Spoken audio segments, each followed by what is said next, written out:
Visceral reflex is a different topic, and this is has similarity. This one has similarity with the somatic nervous system. So it has a sensory arc and it has a motor one, but it's a little bit different here. Okay, so there is a stimulus there that is activating the receptors. That is the sensory arm of it that goes to the it may or may not go to the central nervous system. That's the thing. So it has an interneuron. Always it has an interneuron. In the somatic one, it may or may not have an interneuron, but this one always have an interneuron. And then the motor arm has two parts. So one is a preganglionic neuron, and this is the ganglion, and this is another one. This is the postganglionic fibers of the ganglionic neuron. So it has one sensory in the sensory arc, and it has two neurons in the motor arc. And there is also a connection between these two by an interneuron there. In this image, you can see that some of them may go through the central nervous system and is connected by a interneuron. That's called a long reflex. Some of them will not go, and that stays in the ganglion, but still has an interneuron. That's called short reflex, and the short reflex is mainly in the gastrointestinal system. So the main reason for these reflexes to bring the situation back to the normal homeostasis. Anytime there is any changes there, and then it will, through the negative feedback, it brings everything back to normal. So most of the organs are long reflexes, but for the digestive system or enteric nervous system, that is the short reflex. Enteric nervous system has a lot of neurons, and some theories, they say the number of neurons in the gastrointestinal system is the same amount as the brain itself. So I don't know if it's true or not, but some say that. So this image, you do not need to memorize that for the exam, but just to give you an idea what the enteric nervous system is. There's more detailed information on NP2. So I will explain it very briefly. You can see here, this is the mucosa, and the mucosa has sensory receptors, and the sensory receptors are connected with the enteric nervous system, which is these two, and also it may go to all the way to the central nervous system, and that may go all the way to the hypothalamus, and there is a response there. Locally, the enteric nervous system, there's two of them. One is the submucosal plexus, and the other one is the myenteric plexus. So here is the epithelial tissue. Here you may have some connective tissue and muscles, and here are also different layers of the smooth muscles. So this submucosal usually responds and causing secretions in the gastrointestinal system, and the myenteric ones are the one that causing peristaltic movements or contraction of the smooth muscles. But they are also influenced by the sympathetic and parasympathetic nervous system.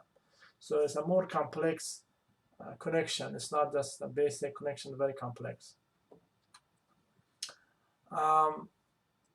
Some of the reflexes are localized, and these are called simple reflexes. Some of them are more going to the higher part of the brain, and that is the complex one. So the simple reflexes are mainly in the spinal cord, and you can see that in defecation, ejaculation, erection, also in micturition or urination. But these are partially controlled in the spinal cord, because there's other areas that control these reflexes as well.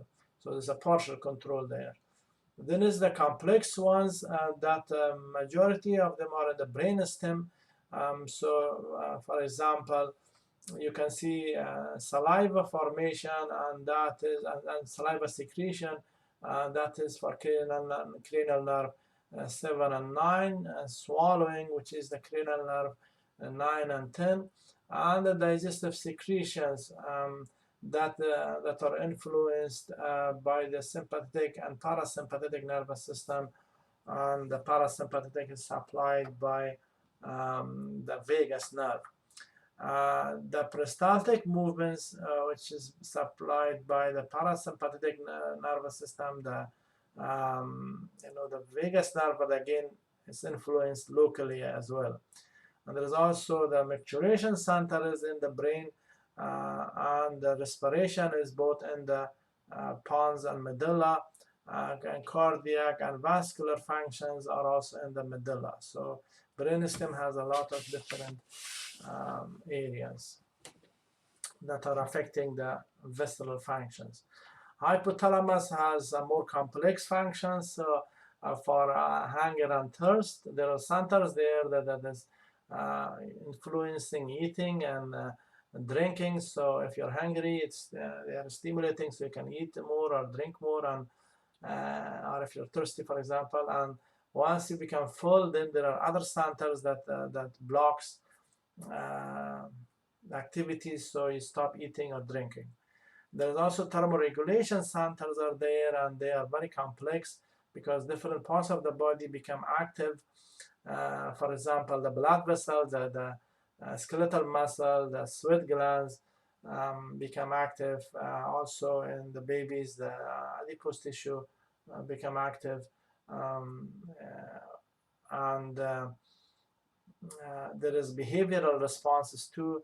For example, if it is cold, you put extra clothes, you turn on the heater, you close the windows, or if there is too much heat, you are feeling too warm, then you can take off extra clothes, you can turn on the AC or the fan, or open the windows, or you go to shades. So there's different things that can happen, and that's controlled by hypothalamus. So hypothalamus also have effect on your behavioral response. So for this slide, you can start from here. You can get different type of sensory stimuli, and now it's comparing the somatic nervous system with autonomic nervous system response. So this can be a local response in the gastrointestinal system. It may not go to the central nervous system, and synapses with a motor neuron, so through the interneuron, it's not shown here, and that will affect, for example, the visceral organs in the gastrointestinal system. So this is the short reflex, or may enter the central nervous system. It may go through the long axis reflexes now, so it will be in the spinal cord, for example, and that can be for defecation or micturition. And that, again, there is a preganglionic neurons, and the ganglionic neurons are affecting the urinary system, for example. And if it is more complex one, it may go to the brainstem, for example, the cardiovascular or respiratory function.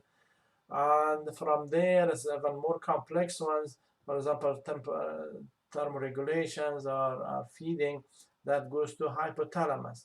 Now the hypothalamus is part of the limbic system, and if you remember the function of the limbic system, it is for emotion and rewards, for memory, and also connecting visceral function with the consciousness. So here the limbic system is connecting the hypothalamus with the cortex of the brain, and that's why sometimes you can actually feel visceral functions. For example, your heart rate changes, or respiratory rate changes, or is growling, or if your bladder is full. So you can always feel those kind of sensations. So this indirectly connecting the visceral function with the cortex of the brain. If it is a somatic stimuli, then it can go to the reflexes, and that reflex, for example, touching something hot, or something sharp, then you can get a local response in the spinal cord, or the muscles are stretched too much, so you can get a response there, and that is affecting the skeletal muscle. Or it may go through the reticular formation and then through the brainstem, and from there it goes to thalamus.